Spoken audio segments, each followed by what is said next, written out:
భూమిపై ఉన్న అన్ని జీవులలో మనుషులమైన మనం ఇంటెలిజెన్స్గా ఉన్నాం. మనం ఎన్నో నగరాలని ఏర్పాటు చేసుకున్నాం.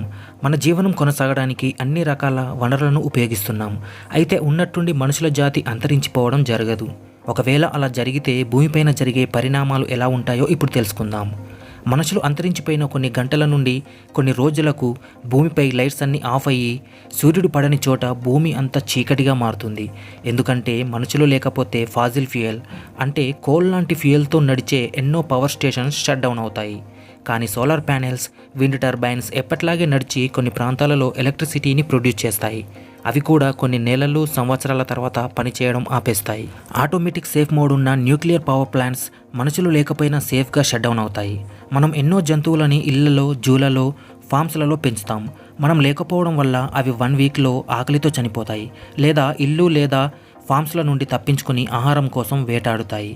అలాగే చాలా క్రూర జంతువులు ఇతర జంతువులని స్వేచ్ఛగా వేటాడుతాయి.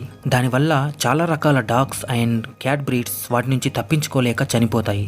ఎలాగో పవర్ ఉండదు కాబట్టి ఇళ్లలో, మార్కెట్స్లలో స్టోర్ చేసే ఎంతో ఆహారం కుళ్ళిపోతాయి.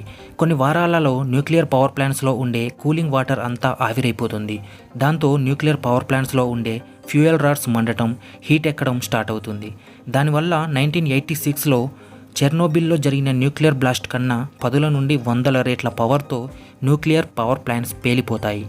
అలా పేలిపోయిన ప్రతి న్యూక్లియర్ పవర్ ప్లాంట్కి కొన్ని 100 కిలోమీటర్ల వరకు హై రేడియేషన్ కొన్ని వేల సంవత్సరాల పాటు ఉంటుంది. ఈ రేడియేషన్ న్యూక్లియర్ పవర్ ప్లాంట్ దగ్గరలో నివసించే జంతువులకి చాలా ప్రమాదకరం. నెల రోజుల తర్వాత అడవులలోని జంతువులన్నీ నగరాలకి ఎంటర్ అయ్యి నగరాలలో స్వేచ్ఛగా జీవిస్తాయి. కొన్ని నెలల నుండి సంవత్సరాలలో రోడ్లపైన గడ్డి, కలుపు మొక్కలు పెరగడం, ఇల్లు మరియు ఇతర కాంక్రీట్ గోడలపై చెట్లు పెరగడం స్టార్ట్ అవుతుంది. ప్రస్తుతం పాండాలు, ఏషియన్ ఎలిఫెంట్లు ఇంకా మరికొన్ని జంతువుల నివాసాలు పాడు చేసి వాటిని వేటాడుతున్నాం. అలాగే ఎన్నో పక్షులు ఏరోప్లేన్ ఇంజన్లో పడి చనిపోతున్నాయి.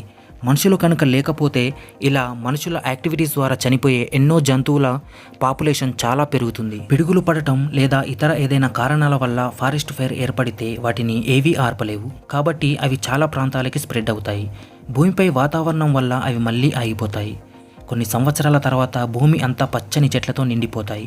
ఎటువంటి ఫ్యాక్టరీస్, పొల్యూషన్ ఉండదు కాబట్టి భూమిపై గాలి చాలా క్లీన్గా మారుతుంది. ఎడారులకి దగ్గరగా ఉన్న నగరాలన్నీ ఇసుకతో నిండిపోతాయి. లో ఎర్త్ ఆర్బిట్లో తిరిగే శాటిలైట్స్ ఎర్త్ యొక్క అట్మాస్ఫియరిక్ డ్రగ్ ఫోర్స్ కారణంగా కొద్దిగా వాటి ఎత్తును కోల్పోతాయి.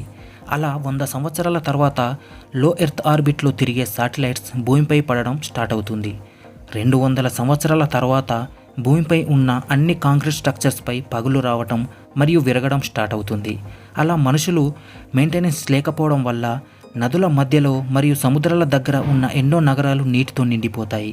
ఎన్నో స్కై స్క్రాపర్స్పై పిడుగులు పడడం వలన అవి నెలల పాటు మండుతూనే ఉంటాయి. అదే 200 సంవత్సరాల తర్వాత భూమిపై ఉన్న దాదాపు అన్ని మెటల్స్ కూడా తుప్పు పట్టిపోతాయి. దానివల్ల మెటల్స్కి అటాచ్ అయి ఉన్న గ్లాసులు పగిలిపోతాయి, ఇతర వస్తువులు కూలిపోతాయి. 400 సంవత్సరాల తర్వాత భూమిపై మనం తయారు చేసిన అన్ని రకాల చెక్కతో చేసిన వస్తువులు చెదలు తినడం వలన ఇక అవి ఉండవు. అలాగే డ్యామ్స్కి ఏవైనా పగులు, లీకు ఏర్పడితే వాటిని రిపేర్ చేసే సోర్స్ ఉండదు కాబట్టి డ్యామ్ అన్నీ కూలిపోతాయి. దాంతో దానివల్ల వచ్చే నీరు ఎన్నో ప్రాంతాలకి విస్తరిస్తుంది. 700 సంవత్సరాల తర్వాత భూమిపై ఉన్న అన్ని వాహనాలు గుర్తుపట్టలేని విధంగా తుప్పుపట్టి వాతావరణంలో కలిసిపోతాయి. కానీ సింథటిక్ రబ్బర్ మరియు ప్లాస్టిక్ వంటివి కొన్ని 100 నుండి 1000 సంవత్సరాల వరకు నార్మల్గానే ఉంటాయి. మన బుక్స్ అన్నీ పాడైపోతాయి. DVD, CD, కంప్యూటర్ లాంటివి పనికిరాని వేస్టేజెస్గా మారుతాయి. మనం దిగిన ఫొటోస్ డీకంపోజ్ అవుతాయి. ఎలాగో స్టీల్ అంతా తుప్పు పట్టిపోతుంది కాబట్టి వాటి వెయిట్ని అవి మోయలేక స్టీల్తో ఉన్న బ్రిడ్జెస్ అన్నీ కూలిపోతాయి. భూమిపై కొన్ని 100 మీటర్స్ ఎత్తుకి మనం నిర్మించిన స్కై స్క్రాపర్స్ అన్ని వర్టికల్ ఇకోసిస్టంలా మారిపోతాయి. అవి ఎన్నో జీవులకి నివాసంగా మారతాయి. మనుషులు అంతరించిపోయిన తర్వాత జంతువుల జనరేషన్స్ మారుతున్న కొద్దీ క్రూరంగా మారడం జరుగుతుంది. 1000 సంవత్సరాల తర్వాత మనం సముద్రాలని మురికిగా, చెత్తగా చేసిన కండిషన్స్ నుండి సముద్రాలు మళ్ళీ క్లీన్గా మారుతాయి. అలాగే సముద్రంలోని జీవం పెరిగి సీ ఫుడ్ చైన్ స్ట్రాంగ్గా మారుతుంది. అలాగే అదే సమయంలో మనం నేల లోపల నిర్మించిన టన్నెల్స్, సబ్వేస్, కేవ్స్ అన్నీ కుప్పకూలిపోతాయి. 1200 సంవత్సరాల తర్వాత ఈఫిల్ టవర్ లాంటి ఐరన్ స్ట్రక్చర్ విపరీతంగా తుప్పుపట్టి బలమైన గాలికి కూలిపోతాయి. అలా స్టీల్ మరియు గ్లాస్తో నిర్మించిన స్కై స్క్రాపర్స్ అన్నీ కూలిపోతాయి. 1400 సంవత్సరాల తర్వాత Willis tower, Burj Khalifa, Empire State building లాంటి భవనాలలో కాంక్రీట్ వీక్ అయ్యి అలాంటి ఎత్తైన భవనాలు కూలడం స్టార్ట్ అవుతాయి. 2000 సంవత్సరాలలో మనిషిచే తయారు చేసిన దాదాపు అన్ని కట్టడాలు కూలిపోతాయి. 2500 సంవత్సరాల తర్వాత మనిషిచే తయారు చేయబడిన 99.99% కట్టడాలు గుర్తించడానికి ఆనవాలు లేకుండా కనుమరుగైపోతాయి. అలా అన్నింటిపై మట్టి పేరుకుపోయి వాటిపైన చెట్లు పెరగడం స్టార్ట్ అవుతుంది. మనం నిర్మించిన ఎన్నో నగరాలు పెద్ద అడవులుగా మారతాయి. 10,000 సంవత్సరాల తర్వాత అసలు మనుషులు మోడర్న్ సివిలైజేషన్గా భూమిపైన నివసించేవారనే ఆనవాలే ఉండవు. భూమిపై అంతా అడవులతో, ఎడారులతో, సముద్రాలతో ఎటువంటి ఇంటెలిజెన్స్ సివిలైజేషన్ నివసించేవారనే గుర్తులే లేకుండా ఉంటుంది. కేవలం 0.5% తప్ప.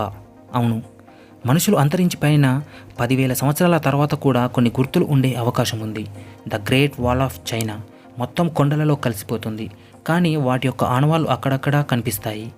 ఈజిప్ట్ పిరమిడ్స్ మనిషి అంతరించిపోయిన 10,000 సంవత్సరాల వరకు ఉంటాయి, కానీ ఈజిప్ట్ ఎడారిలోని ఇసుకంతా పిరమిడ్స్ని కప్పేస్తుంది. అవి ఇసుక లోపల పేరుకుపోయి ఉంటాయి. యూఎస్ఏలోని హ్యూవర్ డ్యామ్ని చాలా స్ట్రాంగ్గా కట్టారు. అది ఇన్ని సంవత్సరాలలో కూలినా కూడా అది అక్కడ ఉన్నట్టు ఆనవాళ్ళు కనిపిస్తాయి. అలాగే యూఎస్ఏలోని రష్మోర్ మౌంటైన్ పైన నిర్మించిన 4 యుఎస్ ప్రెసిడెంట్స్ యొక్క రాయి శిల్పాలు 10,000 సంవత్సరాలే కాదు, 1,00,000 సంవత్సరాల వరకు చెక్కు చెదరకుండా ఉంటాయి. అలాగే ఇండియా, ఈజిప్ట్, మాల్టా, టర్కీ ఇలాంటి దేశాలలో పురాతన కట్టడాలు ఆనవాళ్ళు కనిపిస్తాయి. మనం ఉపయోగించి పడేసే ప్లాస్టిక్ ప్రోడక్ట్స్ కొన్ని వేల సంవత్సరాల వరకు ఉంటాయి. ప్లాస్టిక్లోని కెమికల్ వల్ల అవి త్వరగా డీకంపోజ్ అవ్వవు. బ్యాక్టీరియా కూడా కొన్ని రకాల ప్లాస్టిక్స్ని డైజెస్ట్ చేసుకోలేవు. అలాగే అవి న్యాచురల్గా విచ్ఛిన్నం అవ్వలేవు. ఇక మన విషయానికి వస్తే మనుషుల ఎముకలు భూమిలో పాతుకుపోతాయి. అవి వేల నుండి లక్షల సంవత్సరాల వరకు ఉంటాయి. మనం పంపిన ఎన్నో రేడియో మెసేజెస్ ఎన్నో వేల సంవత్సరాల తర్వాత ఇతర స్టార్ సిస్టమ్కి రీచ్ అవుతాయి. అలాగే మనం సుదూర అంతరిక్షంలోకి పంపిన వయోజర్ లాంటి స్పేస్ క్రాఫ్ట్ని ఏ స్పేస్ డెబ్రీ ఢీ కొట్టకపోతే అవి వేల నుండి లక్షల సంవత్సరాల పాటు అంతరిక్షంలో ట్రావెల్ చేసి ఇతర సోలార్ సిస్టమ్కి రీచ్ అవుతాయి. ఒకవేళ మనలాగే ఇంటెలిజెన్స్ సివిలైజేషన్ ఎవరైనా దానిని గుర్తిస్తే భూమిపై మనం ఉండేవాళ్ళమని వారికి తెలుస్తుంది. ఇంకా తర్వాత కాలంలో భూమిపై వచ్చే సాధారణ మార్పుల వలన భూమిపై కండిషన్స్ చాలా మారుతాయి. ఇంకా ఫైనల్గా చెప్పాలంటే మనుషులు భూమిపై లేకపోతే భూమికి ఏమీ కాదు. భూమి సోలార్ సిస్టంలో లేకపోతే సోలార్ సిస్టమ్కి ఏమీ కాదు. సోలార్ సిస్టమ్ గ్యాలక్సీలో లేకపోతే గ్యాలక్సీకి ఏమీ కాదు. మన గ్యాలక్సీ ఈ విశ్వంలో లేకపోతే ఈ విశ్వానికి ఏమీ కాదు. మన ఉనికి ఉన్నా లేకపోయినా ఈ విశ్వంలో అసలు అది మ్యాటరే కాదు. ఓకే ఫ్రెండ్స్, ఈ వీడియో మీకు నచ్చితే లైక్ చేసి షేర్ చేయండి. మరెన్నో ఇంట్రెస్టింగ్ అప్డేట్స్ కోసం చోటు థియరీ ఛానల్కి సబ్స్క్రైబ్ అవ్వండి. Thanks for watching.